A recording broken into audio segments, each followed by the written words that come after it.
నమస్తే, నేను Yashoda. Welcome to Pallavi TV. పవిత్ర కార్తీక మాసం సందర్భంగా శివాలయాల్లో భక్తుల రద్దీ ఎక్కువగా ఉంటుంది. ఇక కార్తీక పౌర్ణమి రోజున తమిళనాడులోని ప్రముఖ పుణ్యక్షేత్రాల్లో ఒకటైన అరుణాచలంలో భక్తుల రద్దీని ఊహించలేం. శివనామ స్మరణతో తిరువణ్ణామలై మారుమోగుతుంది. 5-6 కార్తీక పౌర్ణమికి తెలుగు రాష్ట్రాల నుంచి వెళ్లే భక్తుల సంఖ్య పెరుగుతోంది. మహేశ్వరుడి ప్రతిరూపం అరుణాచలం. పర్వతమే పరమాత్మగా ప్రాభవం పొందిన అరుణగిరిని దర్శించుకోవటం ఎంతో పుణ్యమని పురాణాలు చెప్తున్నాయి. అందులోనూ కార్తీక పౌర్ణమి రోజున ఆ అరుదైన కొండపై వెలిగించే జ్యోతిని చూస్తే తమ జన్మ ధన్యమైపోయినట్లేనని భక్తులు భావిస్తారు. నమశివాయ అనే పంచాక్షరి మంత్రానికి ఉన్న మహత్యం అరుణాచలం అనే నామానికి కూడా ఉందని శివ మహాపురాణం చెప్తోంది. అరుణాచలేశ్వర ఆలయ ప్రదక్షిణ, అరుణగిరి ప్రదక్షిణ రెండూ ముక్తిని ప్రసాదిస్తాయని భక్తుల నమ్మకం. భూమండలానికి హృదయ స్థానమైన అరుణాచలంపై కార్తీక పౌర్ణమి నాడు వెలిగించే అఖండ జ్యోతి జ్ఞానానికి ప్రతీక. పరమశివుడు అరుణాచలం కొండపై దక్షిణామూర్తిగా కొలువై ఉంటాడు. తపో దీక్షలతో ఆ మూర్తిని దర్శనం చేసుకున్న సాధకులెందరో ఉన్నారు. రమణ మహర్షి శిష్యుడైన చాడ్విక్ అరుణగిరిపై తనకు కలిగిన విశేషమైన అనుభవాల గురించి ఎన్నో వ్యాసాలు రాశారు.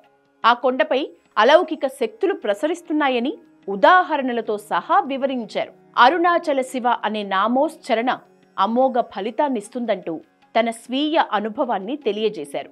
సుబ్రహ్మణ్య స్వామి భక్తులు కూడా అరుణాచలంపై తపో దీక్షలు ఆచరించి తమ ఆరాధ్య మూర్తిని దర్శించుకున్న ఘటనలు ఎన్నో ఉన్నాయి. ప్రస్తుతం పర్వతంలా కనిపిస్తున్న అరుణాచలం రూపం పూర్వ యుగాల్లో వేరుగా ఉండేది. కృతయుగంలో అరుణగిరి ఉజ్వల జ్యోతిలా ప్రకాశించేదని, జీవరాశులు ఆ కాంతిని తట్టుకోలేకపోవటంతో ఆ కొండ క్రమేణా తన రూపాన్ని మార్చుకుందని స్కంద పురాణం చెప్తోంది. ఆ పరంపరలో త్రేతాయుగంలో స్వర్ణగిరిగా, ద్వాపర యుగంలో రాగి పర్వతంగా పూజలు అందుకుంది. కలియుగం నాటికి శిలా రూపం దాల్చిందని, అంతర్గతంగా అగ్నిలింగంగా తన మహిమను ప్రదర్శిస్తోందని అంటారు. అరుణాచలం గుహల్లో సాధన చేసి ఎందరో సరస్వతి కటాక్షాన్ని పొందారు. కావ్యకంఠ గణపతి ముని అక్కడి మామిడి గుహలోనే తపస్సు చేశారు. రమణుల ఆశీస్సులతో ఉమాసహస్రం గ్రంథాన్ని రచించారు. పర్వతమే గురువై ఆధ్యాత్మిక మార్గదర్శనం చేయటం అరుణాచలంలోనే సాధ్యం. ఇలా గిరి రూపం దాల్చిన గురువును లోకంలో మరెక్కడా దర్శించం. రమణుల జ్ఞానోదయ సమయంలో వారికి బాహ్యంగా ఎవరి నుంచి సహాయం లేదు. అరుణాచలమే తనకు గురువు అని రమణ మహర్షి ప్రకటించారు.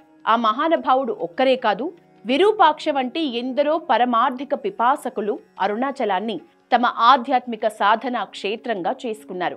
వీరంతా శ్రీశైలానికి, అరుణాచలానికి భేదమే లేదని, అక్కడ వెలిసిన శివుడే ఇక్కడ అగ్నిలింగ రూపంలో తన తేజస్సును ప్రకటితం చేస్తున్నాడని తెలుసుకున్నారు.